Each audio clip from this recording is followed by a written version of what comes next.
Hi guys, आज हम पढ़ने वाले हैं मानव भूगोल, प्रकृति और उसके विषय क्षेत्र। मानव भूगोल जो है वो भूगोल की एक आधारभूत शाखा है। सबसे पहले हम देखेंगे मानव भूगोल का अर्थ और उसकी परिभाषाएं। भूगोल जो है वो संपूर्ण पृथ्वी को मानव का एक घर मानते हुए उन विभिन्न तथ्यों का अध्ययन करता है जो मानव के विकास और उसके पोषण में सहायक है। यहाँ पे दो शब्द हमारे सामने उभर कर आते हैं। पहला है प्रकृति, दूसरा मानव। प्रकृति से भौतिक भूगोल और मानव से मानव भूगोल, ये भूगोल की दो आधारभूत शाखाएं जो है हमारे सामने आती है। वैसे 11th क्लास, पिछली बार आपने 11th क्लास में भौतिक भूगोल के बारे में बहुत गहनता से अध्ययन किया है, जिसमें स्थल मंडल, जल मंडल, वायुमंडल, जैव मंडल, इन समस्त मंडलों का जो अध्ययन है वो भौतिक भूगोल के अंतर्गत किया जाता है। इस बार 12th क्लास में आपके जो भूगोल का पूरा सिलेबस है वो मानव भूगोल पर आधारित है। हम परिभाषा देख रहे थे मानव भूगोल की, तो परिभाषा में सबसे पहला नाम आता है फ्रेडरिक रेटजेल का। फ्रेडरिक रेटजेल आधुनिक मानव भूगोल के जन्मदाता कहे जाते हैं। इनके द्वारा लिखित एक प्रसिद्ध पुस्तक है एंथ्रोपोजोग्राफी। बोर्ड एग्ज़ाम में जो ऑब्जेक्टिव प्रश्न आते हैं, यहाँ से भी ये दो प्रश्न बनते हैं। पहला तो यही कि आधुनिक मानव भूगोल के जन्मदाता कौन है, और दूसरा प्रश्न ये हो सकता है कि फ्रेडरिक रेटजेल द्वारा लिखित पुस्तक का नाम बताइए। इसलिए आप यहाँ विशेष ध्यान रखें कि आधुनिक मानव भूगोल के जन्मदाता फ्रेडरिक रेटजेल और उनके द्वारा लिखित पुस्तक का नाम है एंथ्रोपोजोग्राफी। रेटजेल मानव भूगोल की परिभाषा इस प्रकार बताते हैं कि मानव भूगोल मानव समाजों और धरातल के बीच जो है वो संश्लेषित अध्ययन है। यहाँ 3 वर्ड का आपको विशेष ध्यान रखना है। पहला है मानव समाज, दूसरा धरातल और तीसरा संश्लेषित अध्ययन। यही उनकी परिभाषा थी कि मानव भूगोल जो है मानव समाज और धरातल के बीच जो है वो एक संश्लेषित अध्ययन है। दूसरा भूगोलवेता के रूप में हम कहें तो प्रसिद्ध अमेरिकन भूगोलवेता कुमारिल चर्चिल सैम्पल की जो परिभाषा है वो आपके टेक्स्ट बुक में है। हालांकि वो जो है फ्रेडरिक रेटजेल की शिष्या भी रही हुई है, तो साथ ही वो जो है नियतिवाद की जो है कट्टर समर्थक भी रही हुई है। उनका जो मानव भूगोल की परिभाषा इस रूप में है कि संचल मानव और अस्थायी पृथ्वी के बीच जो है पारस्परिक परिवर्तनशील संबंधों का अध्ययन मानव भूगोल है। इन्होंने विशेष रूप से संचल मानव, क्योंकि मानव जो है वो हमेशा स्थिर नहीं रहता है, उसमें संचलताएं होती है। साथ ही अस्थिर पृथ्वी, हम देखते हैं कि पृथ्वी में भी जहां आज पर्वत है, हो सकता है आने वाले टाइम में पर्वत की जगह वहां मैदान दिखाई दे। और ऐसा हमने कई बार हमने भौतिक भूगोल में पढ़ा भी था कि जो प्लेटें हैं उनके खिसकने के कारण स्थल की जगह जल भी हो सकता है, जल की जगह स्थल भी हो सकता है। तो जो पृथ्वी भी है वो भी अस्थायी है। इस तरह से उनका जो पारस्परिक अध्ययन भी जो होगा वो भी परिवर्तनशील होगा। तो ये मानव भूगोल की परिभाषा जो है वो चर्चिल सैम्पल की है। इसके अलावा और भी आप परिभाषा देखना चाहे तो विडाल डी ला ब्लॉस जो फ्रांसीसी भूगोलवेता है तथा साथ ही संभववाद विचारधारा के जो है वो उन्होंने नींव रखी हुई है। इसके अलावा डिकेन और पिट्स, इनकी परिभाषा भी आप अपने टेक्स्ट बुक से। अगला हमारा बिंदु है मानव भूगोल की प्रकृति। मानव भूगोल जो है वो मानव केंद्रित विज्ञान है। प्रसिद्ध भूगोलवेता जीन ब्रून्स का कहना था कि जिस प्रकार से अर्थशास्त्र का संबंध कीमतों से है, भूगर्भ शास्त्र जियोलॉजी का संबंध चट्टान से है, वनस्पति शास्त्र का संबंध पेड़ पौधों से है और इतिहास का संबंध जो है वो समय से है, ठीक उसी प्रकार भूगोल का जो संबंध है उसका केंद्र बिंदु स्थान होता है। पृथ्वी पर जितने भी मानव निर्मित भूदृश्य दिखाई देते हैं, जिसमें छोटे कस्बे से लेके बड़े बड़े शहर तक, इसके अलावा जो भी मानव निर्मित जो भी इंफ्रास्ट्रक्चर्स जो होते हैं जिसमें रोड, बांध, ये सारी चीज़ें जो हमको इस पूरे धरातल के ऊपर दिखाई देती है, उन समस्त मानव निर्मित भूदृश्यों का अध्ययन जो है वो मानव भूगोल के अंतर्गत किया जाता है। सारांश रूप में हम कहें तो मानवीय क्रियाकलापों का विकास कब, कहाँ, किस प्रकार से हुआ है, इन समस्त प्रश्नों का जो जवाब है वो भौगोलिक दृष्टिकोण से उसको प्रस्तुत करना ही मानव भूगोल की प्रकृति है। अगला जो बिंदु है वो है मानव भूगोल के विषय क्षेत्र। मानव भूगोल के विषय क्षेत्र है वो काफ़ी व्यापक है, इसीलिए मानव को केंद्र में रखते हुए विभिन्न तथ्यों को इसके अंतर्गत सम्मिलित किया गया है। आपकी टेक्स्ट बुक में जो मानव भूगोल के विषय क्षेत्र दिए गए हैं उसमें जो पहला है वो है जनसंख्या।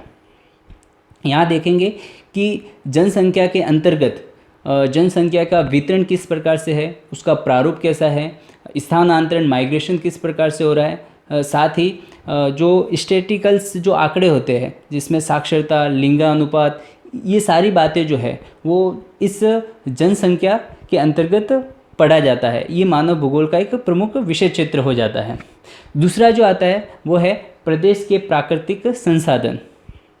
यहाँ हम देखेंगे कि मानव कहाँ पे जाके बसना जो है वो पसंद करेगा, वो वहीं जाके रहना पसंद करेगा जहाँ पे उसको आसानी से विभिन्न संसाधन जो है वो मिल जाएंगे। तो दूसरा जो अपने जो पॉइंट आता है वो है प्राकृतिक संसाधन। इसके अंतर्गत धरातल है, ज़मीन है, पानी है, वनस्पति है और विभिन्न प्रकार के जो प्राकृतिक संसाधन हैं उनका अध्ययन किया जाता है।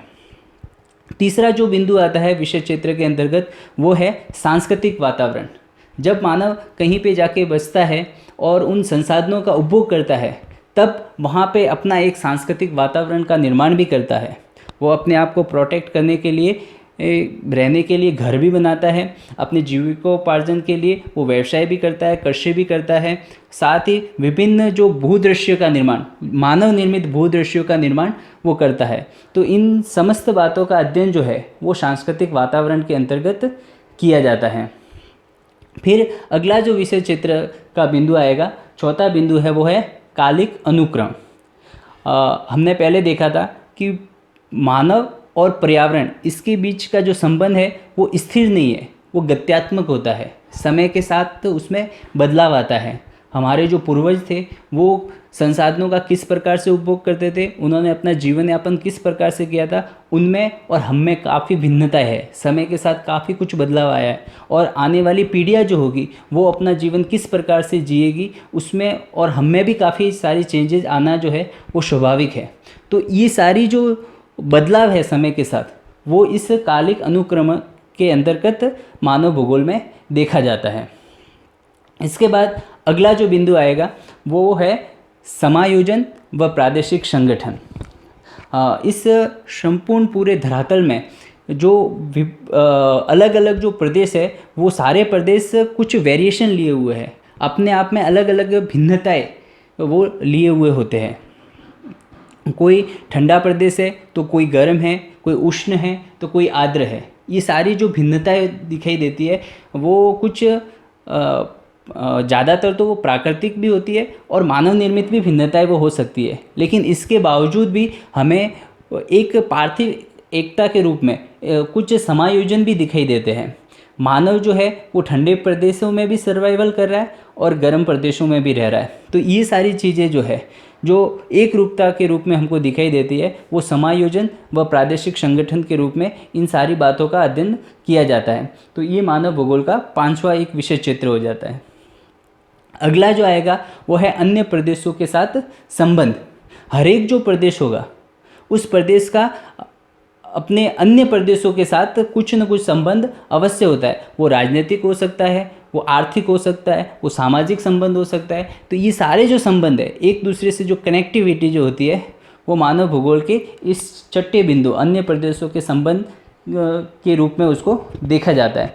तो एक बार मैं आपको वापस ये बता दूं, इनको स्टेप से स्टेप ये मानव भूगोल के विषय क्षेत्र को आप याद रख सकते हैं। जैसे भौतिक भूगोल में हमने विषय क्षेत्र देखे थे स्थल, जल, वायु और जैवमंडल, ठीक उसी प्रकार से ये मानव भूगोल के भी कुछ विषय क्षेत्र जो दिए हुए हैं इनको भी आप स्टेप बाय स्टेप याद कर सकते हैं। हम मानव भूगोल की बात कर रहे हैं तो मानव को इंडिकेट करता है पॉपुलेशन, मतलब मानव को जो दर्शाने का काम करेगा वो जनसंख्या करेगी। इसीलिए पहले ही हम इसका बिंदु हो जाएगा वो है जनसंख्या। जनसंख्या को जीवित रहने के लिए संसाधनों की आवश्यकता होगी। तो दूसरा जो बिंदु आ जाता है वो है प्राकृतिक संसाधन, प्रदेश के जो भी प्राकृतिक संसाधन होंगे वो उसका दूसरा बिंदु आ जाएगा। फिर वो जो मानव है उन प्राकृतिक संसाधनों का उपभोग करेगा तो एक अपना खुद का एक सांस्कृतिक वातावरण का निर्माण करेगा, तो ये तीसरा बिंदु आ जाता है। लेकिन वो जो वातावरण है, जो सांस्कृतिक वातावरण का निर्माण किया है, वो समय के साथ उसमें कुछ चेंज आने वाले हैं, बदलाव आने वाले हैं। तो चौथा जो बिंदु आ जाएगा वो है कालिक अनुक्रमण। और फिर अगला जो बिंदु है वो है समायोजन व प्रादेशिक संगठन। मतलब हर एक जो भिन्न प्रदेश जो होते हैं उनमें कुछ वेरिएशन होने के बावजूद भी उसमें समरूपता जो दिखाई देती है। फिर छठा जो बिंदु आता है वो एक प्रदेश का अन्य प्रदेशों के साथ संबंध। तो ये सारे जो बिंदु है आप स्टेप बाय स्टेप इसको याद रख सकते हैं। ये है मानव भूगोल के विषय क्षेत्र। अगला पॉइंट है मानव भूगोल का विकास। यदि हम मानव और पर्यावरण के संबंधों से मानव भूगोल को देखने जाए या उसको समझे तो फिर उसकी जो इतिहास के रूप में उसकी नींव देखें तो काफ़ी गहरी है। इसीलिए अध्ययन की दृष्टि से जो है वो मानव भूगोल को 3 चरणों में पढ़ा जाता है। पहला है प्राचीन काल।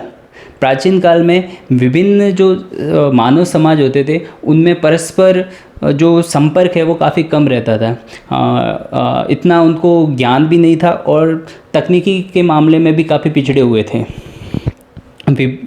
और देखने जाए तो प्रकृति की जो छाप है वो मानव पे ज़्यादा रहती थी। इसीलिए हम देखेंगे कि जितनी भी प्राचीन सभ्यता है, भारतीय सभ्यता हो, सिंधु सभ्यता या यूनान, मिस्र, रोम, ये जितनी भी सभ्यताएं थी वो सारी की सारी सभ्यताएं प्रकृति उपासक थी। प्राकृतिक शक्तियों का जो प्रकोप है वो उनके ऊपर हमेशा हावी रहता था, इसलिए वो प्रकृति पूजक थी। हम देखेंगे कि जो अरस्तु है उनका इस प्रकार से कहना था कि जिस ठंडे प्रदेशों के लोग जो है वो ज़्यादा बहादुर व कम चिंतनशील होते हैं, जस्ट उसके ऑपोजिट गर्म प्रदेशों के लोग सुस्त व चिंतनशील ज़्यादा होते हैं। ये सारी बातें हमको प्राचीन काल में देखने को मिलती है। इतिहासकार, इतिहास के पिता जिनको हेरोडोटस कहते हैं, उन्होंने उस समय कृषक और ऐसी घुमक्कड़ प्रजातियों के बारे में उन्होंने वातावरण के साथ उसका किस प्रकार से संबंध था और उसके बारे में उन्होंने बताया है। साथ ही हेकेटियस, जिनको भूगोल का जन्मदाता कहा जाता है, और उस समय का जो भी उनके पास भौगोलिक ज्ञान था उन्होंने उसको व्यवस्थित तरीके से रखा था, इसीलिए उनको भूगोल का पिता कहा जाता है। तो ये तो पूरा जो हम कालखंड देख रहे हैं वो भूगोल का या मानव भूगोल का एक प्राचीन काल हमको देखने को मिलता है। कुछ ऐसे तथ्य हमारे सामने आते हैं। दूसरा जो आएगा वो है मध्यकाल। मध्यकाल में देखें तो इस काल में बहुत सारे अन्वेषण हुए, विभिन्न प्रकार के आविष्कार हुए, ज्ञान की जो है वो वृद्धि हुई है। साथ ही साथ आविष्कार होने से जो लोगों की जो विभिन्न बहुत सारी उसके अंदर कुछ भ्रांतियाँ थी, कुछ ऐसे अज्ञानताएँ थी, वो धीरे धीरे उनके सामने से हटने लगी और उपनिवेशवाद और विभिन्न क्षेत्रों में व्यापारिक दृष्टिकोण से जाने की जो उनकी इच्छाएं थी वो और ज़्यादा बढ़ने लगी और उन्होंने नए नए क्षेत्रों में जाकर विभिन्न चीज़ों की खोजें की है। तो ये जो मध्यकाल था वो मानव भूगोल के एक तरह से कहे तो पुशबैक करने वाला, उसको थोड़ा सा और आगे लेके जाने वाला था। मानव भूगोल के विकास का तीसरा जो काल है वो है आधुनिक काल। इसकी शुरुआत जो है वो Humboldt, Carl Ritter, Friedrich Ratzel, Richthofen आदि भूगोलवेताओं से मानी जाती है। मानव भूगोल का विकास सबसे ज़्यादा जो है वो फ्रांस में हुआ है। इसके अलावा विडाल डी ला ब्लास, फ्रेडरिक रेडजेल, डी मार्तोनी, फेब्रे आदि भूगोलवेताओं द्वारा लिखित मानव भूगोल के ऊपर जो ग्रंथ है उससे मानव भूगोल को एक नई दिशा मिली है, विकास की एक गति मिली है।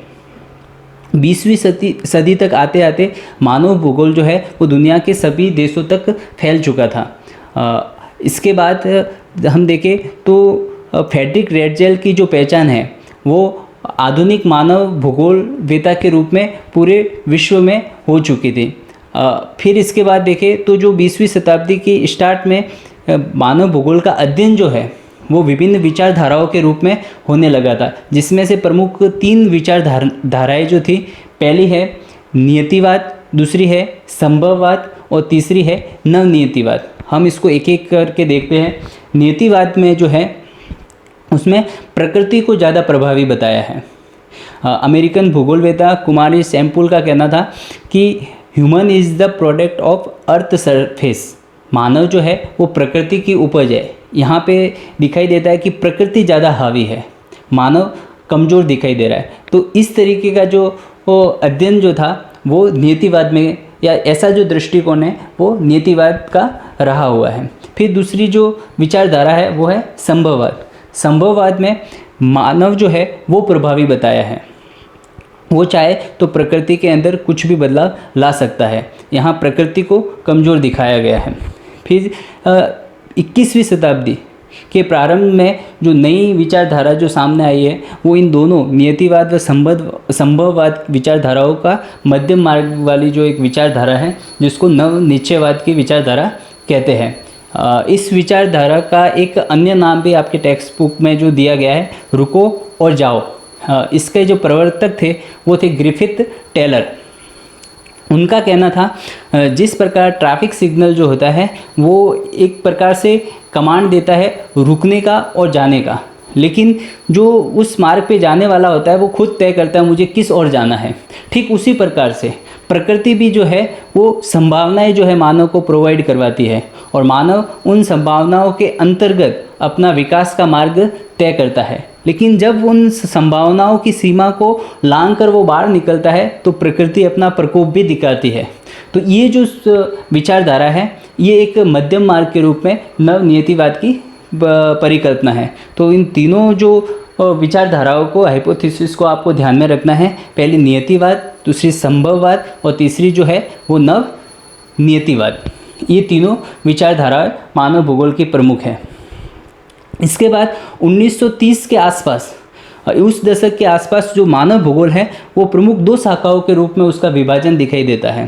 पहला तो है सांस्कृतिक भूगोल और दूसरा है आर्थिक भूगोल। लेकिन जो स्पेशलाइजेशन, विशिष्टीकरण का जो चलन आ गया, वहाँ पे मानव भूगोल की जो है विभिन्न शाखाओं के रूप में वो उभर के सामने आता है, जिसमें राजनीतिक भूगोल, सामाजिक भूगोल, संसाधन भूगोल, सैनिक भूगोल, परिवहन भूगोल, ये सारी भूगोल की अलग अलग विषय जो है वो उसके अंतर्गत जुड़ती गई। कालांतर में भी हम देखें तो आज भी मानव भूगोल जो है वो विकास की ओर अग्रसर है। उसका अन्य विषयों के साथ संबंध जो है वो बढ़ता ही जा रहा है। इसलिए मानव भूगोल जो है वो भूगोल की एक प्रमुख शाखा के रूप में दुनिया के हर एक अलग अलग देशों में इसका अध्ययन किया जा रहा है।